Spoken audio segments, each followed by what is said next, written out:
Meenakshi madam, யார் madam அது? உங்க ஃப்ரெண்டா? அதா அது அது ஆனந்தி, பவியோட ஆபீஸ்ல வேலை செய்யறா. பவியோட ஆபீஸ்ல வேலை செய்யறவ எதுக்கு உங்களை வந்து பார்க்கணும்? அன்னைக்கு பவியோட ஆபீஸ்க்கு போயிருந்தேன்ல, அப்போ எனக்கு பழக்கம். இந்த பக்கம் எங்கேயோ வேலைக்கு வந்தாங்களா, அதான் என்னையும் பவியும் பார்த்துட்டு போலான்னு வந்தாங்க. சரி, எதுக்கு தனியா உங்களை இங்க மொட்டை மாடியில மீட் பண்ணாங்க? இதுதான் சார் ஆம்பளை புத்தி. இதே 2 ஆம்பளைங்க பேசிட்டு இருந்தாங்கன்னா, ஏதோ ஃப்ரெண்ட்ஸ் பேசிக்கிட்டு இருக்காங்கன்னு தனியா கண்டுக்காம போயிருப்பீங்க. இப்போ நாங்க 2 பொண்ணுங்க பேசிக்கிட்டு இருந்தோம். எந்த இடத்துல பேசிக்கிட்டு இருந்தோம், என்ன பேசிக்கிட்டு இருந்தோம், ஏன் பேசிக்கிட்டு இருந்தோம்னு பஞ்சாயத்துக்கு மேல பஞ்சாயத்து அழுக்குறீங்க. ஏன் சார்? இல்ல நான் கேக்குறேன். ஏன்? சாரி மேடம், நீங்க இங்க மொட்டை மாடியில இருந்தது நான் பார்க்கவே இல்லை. இன்னும் ஏன் சொல்ல போனா உங்களை ஒரு வாரமா நான் பார்க்கல. ஐயோ இல்ல, நீங்க யாருன்னு எனக்கு தெரியாது. ஆளை விடுங்க சாமி. சாரி. ஐயோ.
ஹே பவி, என்னாச்சு?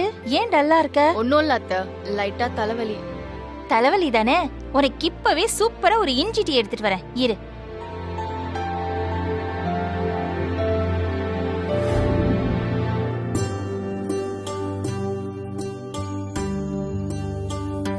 பவி, இந்த காஃபி.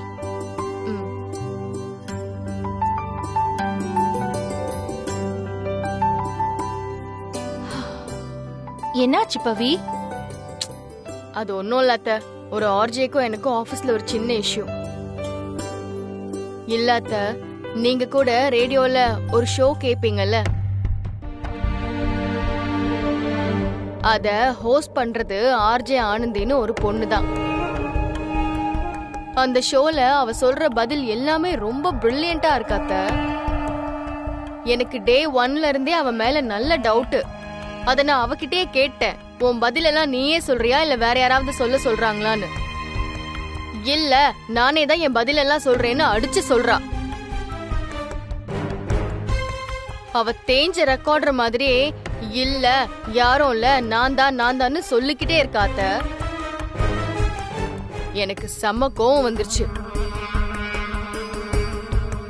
அதான் அவளை டெஸ்ட் பண்ற மாதிரி அந்த ப்ரோக்ராம லைவா மாத்திட்டேன். ஏன் பவி இப்படி எல்லாம்? விட்டுடலாம்ல, பாவம். பாவமா அத்த? எனக்கு நல்லா தெரியுது அத்த, அந்த பதில் ஒண்ணு கூட அவ சொல்லவே இல்ல. ஆனா அவளுக்கு யாரு பின்னால இருந்து உதவி செய்யறாங்கன்னு தான் எனக்கு தெரியல. அத கண்டுபிடிக்கிறதுக்கு தான் இந்த லைவ் ஷோவே நான் அரேஞ்ச் பண்ணேன்.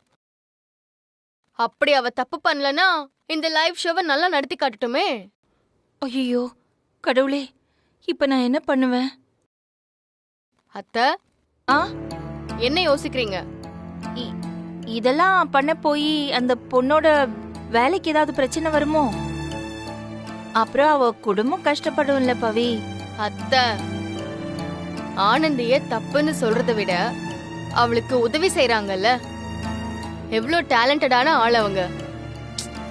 அவங்கள வெளியே கொண்டு வந்து அவங்களுக்கும் ஒரு அங்கீகாரம் கொடுக்கணும்ல. குடும்ப கஷ்டத்தை காரணமா காமிச்சு எந்த தப்பு வேணாலும் பண்ணலாமா? அத்தனை வாட்டி நான் அவகிட்ட கேட்டேன், எவ்வளோ கேட்டாலும் உண்மையை சொல்லவே மாட்றா. அட்லீஸ்ட் அந்த குடும்பத்துக்காகவாது உண்மையை சொல்லலாம்ல, அந்த வேலையை அவ காப்பாத்திக்கலாம்ல. இதுல தப்பு பண்ணிட்டு என்கிட்டயே செம்ம திமிராவும் பேசுறா. ஆம், அவ நிலைமை என்னவோ. என்னத்த பெரிய நிலைமை? இந்த மாதிரி எப்படியாவது ஏதாவது பண்ணி முன்னுக்கு வந்துடணும்னு நினைக்கிறாங்க. பண்ற தப்பெல்லாம் யாராவது ஒருத்தர் கண்டுபிடிச்சிட்டா உடனே குடும்பம் குடும்பம்னு சொல்லி குடும்ப கஷ்டத்தை சொல்லி சென்டிமெண்டா பேசி தப்பிக்க பாப்பாங்க. அதுவும் இவளால எங்களோட எஃப்எம்க்கு எந்த கெட்ட பேரும் வரக்கூடாதுன்னு சொல்லிதான் இவ்வளவு சாஃப்டா அவகிட்ட கேட்டுட்டு இருந்தேன். ஆனா இப்பவும் ஸ்ட்ராங்கா நான் தான் பதில் சொல்றேன்னு அடிச்சு சொல்லிட்டு இருக்கா.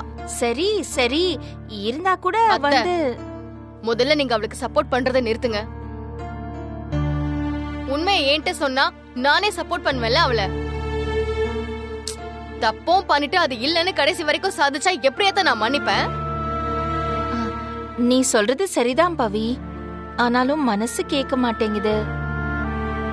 இத பாரு பவி, ஒருத்தருக்கு வேலை ரொம்ப முக்கியம் இல்ல. அந்த வேலை போயிடுச்சுன்னா அந்த பொண்ணோட நிலைமை என்ன ஆகும்? அது அவளுக்கு புரிய வேண்டாமா? அவளுக்கு அந்த பயம் இருக்கணும்ல அத்தை. அத்தை, அது மட்டும் இல்ல, தப்பு பண்ற எல்லாருக்கும் இவளை காட்டிதான் ஒரு பாடமே கத்து கொடுக்க போறேன். ஒருத்தங்களோட உழைப்ப திருடுறது பெரிய திருட்டாத்த.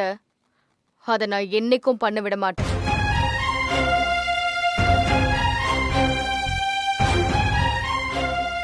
சரிதான் பவி, ஆனா அப்படி அவளோட வேலை போயிடுச்சுன்னா அவ ஒன்னதானே திட்டுவா.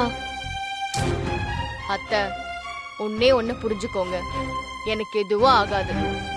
நல்ல மனசு இருக்கிறவங்க திட்டினாதான் பலிக்கும். அவளை மாதிரி ஃப்ராடுத்தனம் பண்றவங்க திட்டினாலாம் பலிக்காது.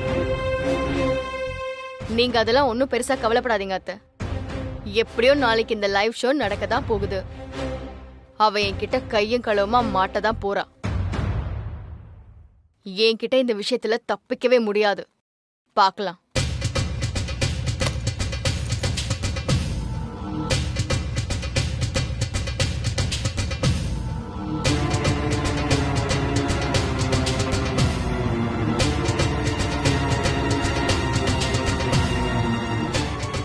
ஐயோ கடவுளே, என்ன நடக்க போதோ ஒன்னும் புரியலையே.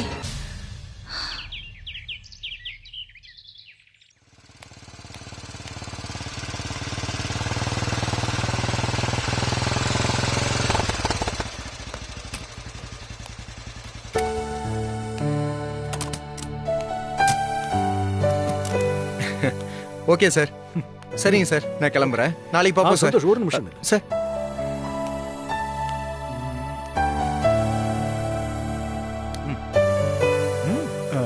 என்ன சார் இது? பிரிச்சு பாரு.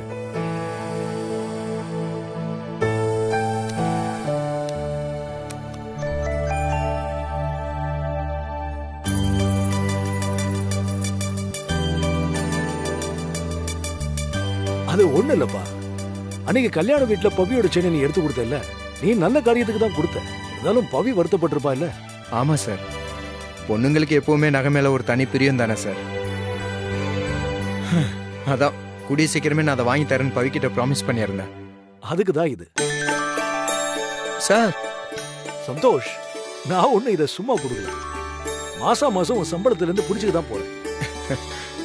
Thank you sir. இதை நீ கொண்டு போய் கொடு. நகையை பார்த்ததும் மனசு மாறுற பொண்ணு இல்ல பவி.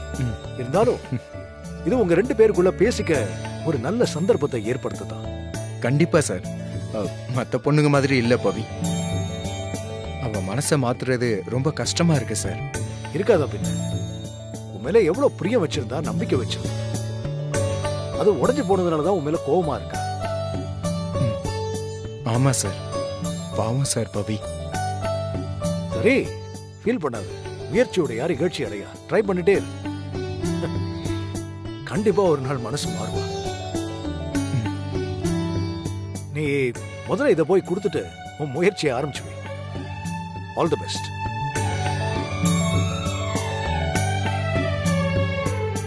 எனக்கு உன் மேல அக்கறை இருக்கு சந்தோஷ்.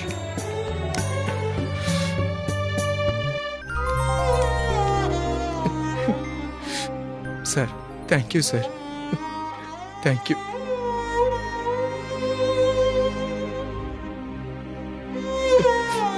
சார், தூரத்துல இருந்து பார்த்து உங்களை நான் தப்பாவே நினைச்சிட்டு இருந்துட்டேன் சார். ஆனா பக்கத்துல வந்து பார்த்ததுக்கு அப்புறம் தான் சார் புரியுது. ஒவ்வொரு நாளும் உங்க மேல இருக்கிற மரியாதை கூடிக்கிட்டே போகுது சார். உங்க அளவுக்கு யாராலையும் எப்பவும் பாசம் வைக்கவே முடியாது சார். என்ன ஓவரா புகழ்ந்துட்டு சார் ரொம்ப தேங்க்ஸ் சார்.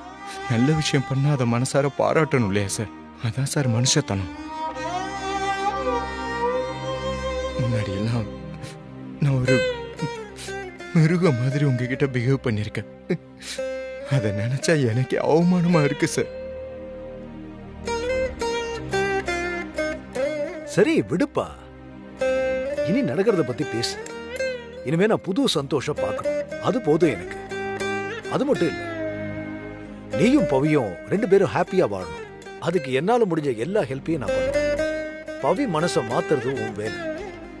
உன் வேலையை நீ உடனே பார்க்கணும். கதவு திறக்கிற வரைக்கும் நீ தட்டணும்பா, தட்டிக்கிட்டே இரு. கண்டிப்பா பவி மனசு மாறுவா. Okay sir. Sir thank you so much. கோ.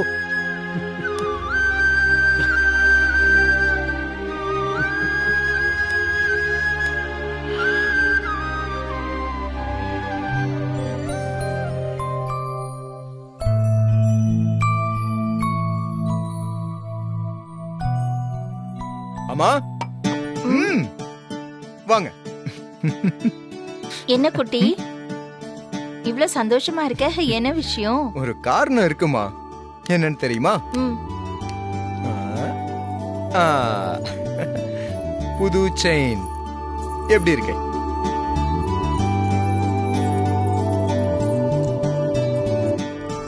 பாருங்கம்மா, பவிக்கு தான். எப்படி இருக்கு? நல்லா இருக்கு. பொண்டாட்டிக்கெல்லாம் செயின் வாங்கிட்டு வந்திருக்க. இந்த அம்மா கொன்னும் இல்லையா? அச்சோ, போடா. அம்மா அம்மா போ. சொல்றத கேளுங்க.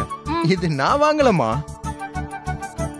அப்புறம் அது அம்மா கேட்டேன்னு பயந்துட்டா தானே? டேய், நான் சும்மா தாண்டா கேட்டேன். நீயும் பவியும் ஒன்னா சேரணும் நான் எவ்வளவு பாடுபட்டு இருக்கேன் தெரியுமா? ஃபீல் பண்ணாதீங்கம்மா. அம்மா, இந்த செயினை என்கிட்ட யார் கொடுத்தான்னு கேட்டா நீங்க ஷாக் ஆயிடுவீங்க. ஹரி சார் தாம்மா கொடுத்தாரு.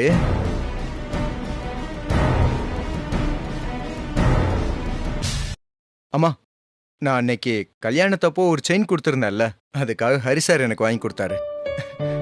ஆமாமா. ஆனா நான் இதை சும்மா கொடுக்கல சந்தோஷுக்கு. மாசம் மாசம் உன் சேலரியில இருந்து புடிச்சுப்பேன்னு சொல்லிட்டு கொடுத்தாருமா. அம்மா அம்மா, கண்டிப்பா இது பவிக்கு பிடிக்கும்ல?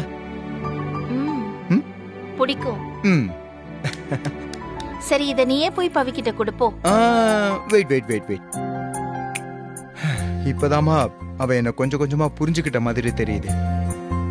இப்ப கொண்டு போய் நான் நேரா கொடுத்தேன், அவ வாங்க மாட்டேன்னு சொன்னா அது எனக்கு கொஞ்சம் கஷ்டமா இருக்குமா. நீ ஏன் தேவையில்லாம பயப்படுற?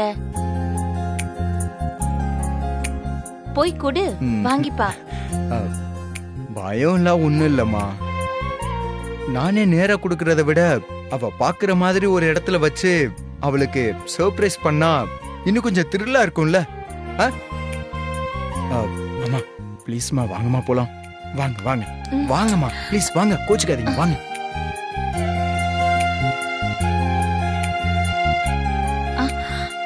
அவ பாத்ரூம்ல இருக்கா. இந்த அது முதல்ல வச்சிரு. கொடுங்க. நீயே வை. எங்க வைக்க? இங்க வச்சிரலாமா? என்னமா? பெட்ல யாராவது வைப்பாங்களாடா? வேற எங்க வைக்க? அத அங்க வை. ட்ரெஸ்ஸிங் டேபிள்ல வச்சா தானே தெரியும். So sweet. எடு. என்னமா? இப்படியா வைப்ப? எப்படி தெரியும் அதுக்குள்ள செயின் இருக்குன்னு? ஓபன்லயா? ஓபன் பண்ணுடா. ச்சே, ஒண்ணுமே தெரியல. இப்படி வைக்கணும். So sweet Lakshmi, so sweet. நல்லா இருக்குல்ல? வர வர வர.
எங்க ஓடுற இங்கே நில்ல, அவ வருவாள்.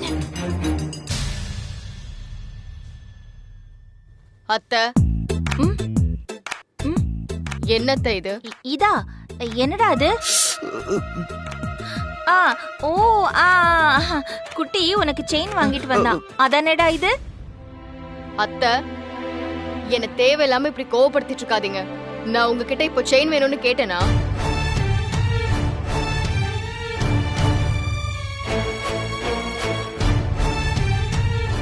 ஒரு பொண்ணோட வாழ்க்கை பாதிக்கப்படக்கூடாதுங்கிற ஒரு நல்ல எண்ணத்துல அந்த செயினை கொடுத்தது எனக்கு சந்தோஷம்தான். அவ்வளவுதான். ஆனா மத்தபடி எனக்குள்ள இருக்கிற கோவம் எல்லாம் அப்படியேதான் இருக்கு. இந்தாங்க, இத புடிங்க. இதெல்லாம் கொடுத்து என்னை என்னைக்கும் சமாதானப்படுத்த முடியாது.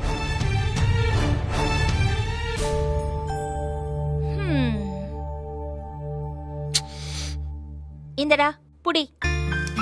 எனக்கு வேண்டாம். புடி. நான் அப்பவே சொன்னேன்ல, நீயே போய் கையில குடுன்னு. இப்ப பாரு, அவளே வேண்டான்னு சொல்லிட்டு போயிட்டா. எல்லாமே ஒன்னாலதான்டா. அட விடுங்கம்மா, இதானே ஸ்டார்டிங். அவ வெளியில தாமா கோவப்படுறா, உள்ளுக்குள்ள அவ இன்னும் சந்தோஷமாதாமா இருக்கா. இது பாரு, என்ன சமாதானப்படுத்துறதுக்காக ஒண்ணு சொல்லாத. நீ கொடுத்த செயினா அவ வேண்டான்னு சொல்லிட்டு போயிட்டா. நீ என்னடானா அவ சந்தோஷப்படுறான்னு சொல்ற? அம்மா, கண்டிப்பா அவ சந்தோஷப்படுறா. என் உள்மனசு அப்படி சொல்லுதுமா.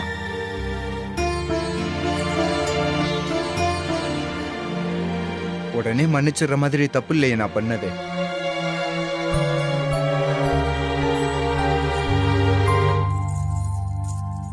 இந்த ரவா கேசரி பண்றதுக்கு நான் இன்னைக்கு 1 கப் ரவை எடுத்திருக்கேன். பாட்டி, ரிமோட் கொடு. ஏய் இருடி, சமையல் குறிப்புல கேசரி எப்படி பண்றதுன்னு போட்டு காமிச்சிட்டு இருக்காங்க பாரு. யோனி அப்படியே கேசரி செஞ்சு கிழிச்சிடுற மாதிரி. ஏய், எண்ணெயில வறுத்தறலாம். பாட்டு கேளு, சூப்பரா இருக்கும். லட்சுமி, லட்சுமி, ஆ, எனக்கு ஒரு டம்ளர் காபி போட்டு எடுத்துட்டு வாமா. இதோ எடுத்துட்டு வரேன் சித்தி. ஆ குடி. போட்டானா?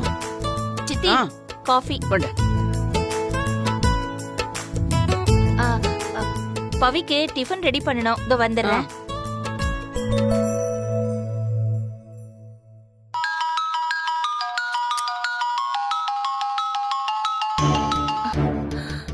ஹலோ மேம், லைவுக்கு எல்லாம் ரெடி.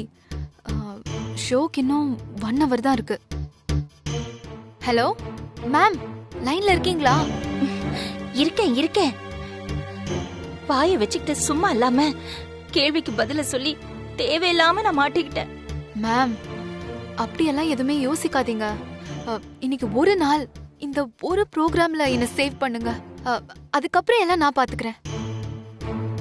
மேம், நீங்க சொல்ல போற பதில்ல தான் என் வேலையே இருக்கு. Please ma'am.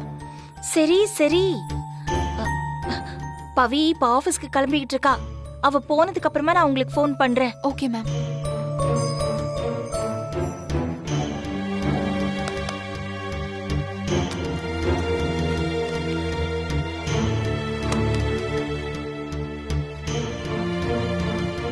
Pavi, tiffin ready பண்ணிட்டேமா. லஞ்ச் பாக்ஸ் ரெடி ஆயிடுச்சு. சீக்கிரமா வா, சாப்பிடு, டைம் ஆகுது. வரேன் அத்தை. என்ன பண்ற இவ? பவி, சீக்கிரமா வாமா, எனக்கு நிறைய வேலை இருக்கு. வந்துட்டேன். ஐயோ, இப்பவுமே சீக்கிரமா வந்துருவாளே, இன்னைக்கு என்னன்னு தெரியலையே. ஐயோ, ப்ரோக்ராம் வேற லைவ்னு இந்த ஆனந்தி சொல்றாளே. பவி, வாமா. ஐயோ, டைம் ஆச்சு. வா வா, உட்காரு உட்காரு உட்காரு. டைம் ஆயிடுச்சு டைம் ஆயிடுச்சு. சீக்கிரமா சாப்பிடு சாப்பிடு. வா வா, டிஃபன் எல்லாம் ரெடி பண்ணிட்டேன். நீ உட்கார்ந்து ஆபீஸ்க்கு கிளம்புறேன். லேட் ஆயிடுச்சு, பரவாயில்ல. நான் போய் ஆபீஸ்லயே சாப்பிட்டுக்கிறேன். சாப்பிடலையா? சாப்பிட்டுக்கிறேன். பாய் அத்தை. சரி, பாத்து பாய் பாய். பத்ரம் போயிட்டு வா. ஓகே அத்தை.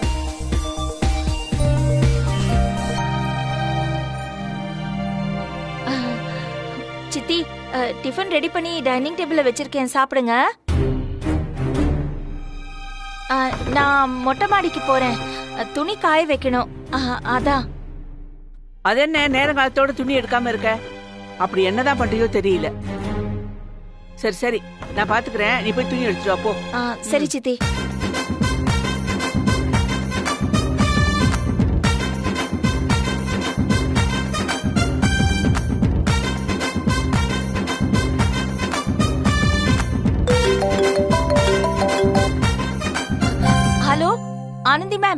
நான் லக்ஷ்மி பேசுறேன். உங்க போனை வந்து ரேடியோ கிட்ட இருந்து கொஞ்சம் தள்ளி வச்சுக்கோங்க. ஆ இங்க எல்லாமே ரெடியா இருக்கு. இன்னும் கொஞ்ச நேரத்துல ப்ரோக்ராம் ஸ்டார்ட் ஆயிடும்.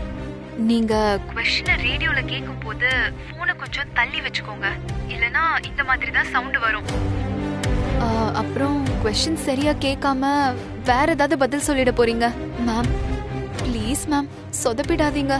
ஐயோ, நானே யாராவது பாத்துருவாங்களோன்னு பயந்து பயந்து உங்ககிட்ட பேசிட்டு இருக்கேன். நீங்க வேற ரேடியோவை அங்க வை இங்க வைன்னு எதுதான் சொல்லிட்டு இருக்கீங்க ஆர்ஜி மேடம்.